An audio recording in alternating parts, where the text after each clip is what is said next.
اجتماع رابطة الأندية الأخير كان محط أنظار الإعلام كله، لأنهم ببساطة سحبوا السجادة من تحت رجلين اتحاد الكورة وهاني أبو ريدة. هاني أبو ريدة كان أعلن عن دعوة للأندية يوم 20 مايو لمناقشة شكل المسابقة الموسم القادم، فأحمد دياب راح متغدي بيه قبل ما هو يتعشى بيه، وقال له باختصار كده اقعد لنا في حتة ناشفة عشان ده اختصاص الرابطة. وقعدوا بقى يتناقشوا وخدوا قرارات وكده يعني. أبو ريدة متكاسفة راح مأجل الاجتماع ليوم 2 يونيو عشان يفكر في حاجة يرد بيها على دياب. أنا في رأيي إنه هيلعبوا بالأوراق اللي في إيده، حاجات كده زي لجنة الحكام، عدد اللعيبة الأجانب كده يعني.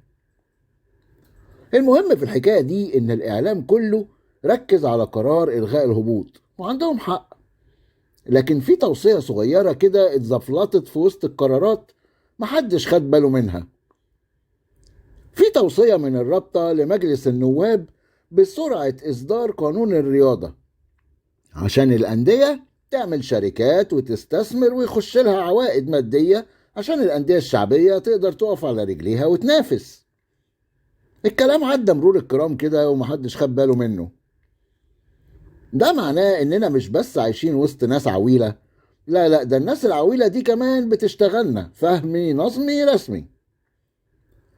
خلونا نشرح لكم شوية بالتفصيل ازاي الأندية دي مستنية قانون الرياضة الجديد علشان تعمل شركات كورة وتزود دخلها. طب ما الأهلي هو عنده 4 شركات، منهم شركة الأهلي لكرة القدم، واللي فرقت جدا في دخل النادي من الكورة، وبقينا في حتة تانية تماما عن بقية أندية القارة مش بس مصر.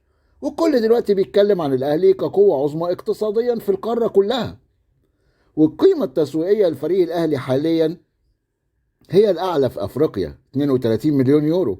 ولسه بقى لما تضيف لهم زيزو وتريزيجيه ومحمد علي بن رمضان هتبقى على الأقل 44 45 مليون يورو.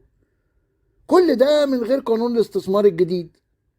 حد سأل نفسه طيب ازاي؟ لا، ما حدش سأل نفسه، وما حدش هيسأل نفسه. ليه بقى؟ لأن ببساطة الأهلي عنده ناس بتشتغل، لكن الباقيين بلا استثناء ما بيعرفوش، فمستنين حد بيعرف. يعني ايه الكلام ده؟ هقول لكم. لائحة الأهلي الداخلية بتسمح للنادي بطرح أسهم شركة الأهلي لكرة القدم في البورصة، ولكن بنسبة لا تتعدى 49%، عشان يفضل القرار دايما في إيد النادي. الكلام ده مش بيرضي المستثمرين. المستثمر بيبقى عايز هو اللي ياخد القرار مقابل التمويل أو الفلوس اللي هيدفعها. القانون الجديد بقى اللي الأندية مستنياه ده هيسمح للأندية إنها تطرح أسهمها في البورصة بدون حد أقصى للنسب. باختصار يعني أي مستثمر يقدر يدخل يشتري كل الأسهم ويبقى صاحب القرار الوحيد في النادي. بالنسبة للجمهور حاليا مش فارق معاهم، يقول لك مش مهم ما يستحوذ ولا يتنيل ويقرر براحته، المهم يصرف على النادي ويجيب لعيبة. أقول لك صح، تمام، عندك حق. ليه؟ لأنك باصص تحت رجليك ومش شايف غير وضع ناديك البائس، والكلام ده ينطبق على الكل ما عدا الأهلي. لكن المستثمر على المدى البعيد قراراته وفكره بيبقى كله اقتصادي مش رياضي. هديكم مثال عشان نوضح أكتر. الأهلي دلوقتي إدارته رياضية وقرارها في إيدها. الأهلي عنده عرض كبير مثلا لإمام عاشور. إدارة الأهلي يهمها المنافسة على البطولات مش المكسب المادي، فهتحاول إنها تسترضي إمام وتخليه يكمل. يمكن تنجح يمكن تفشل، مش ده موضوعنا. ممكن إمام يصر يمشي برضه، الله أعلم، مش ده الموضوع. لكن أنا بتكلم عن فكر الإدارة الرياضية. طيب نفترض إن الأهلي ده متباع لمستثمر، والمستثمر هو اللي بيدير. المستثمر أول ما يسمع رقم كبير في إمام عاشور هيبيع على طول.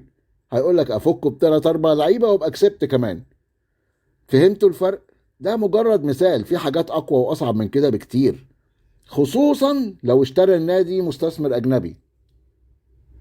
ده الفرق بين الأهلي اللي عنده إدارة بتعرف تدير وعنده ناس بتشتغل عشان تجيب فلوس وموارد للنادي، وبين بقية الأندية التانية اللي ما عندهاش حلول غير إنها تستنى مستثمر يجي يصرف على النادي ويقول لك مستنين قانون الرياضة عشان ينقذ الأندية.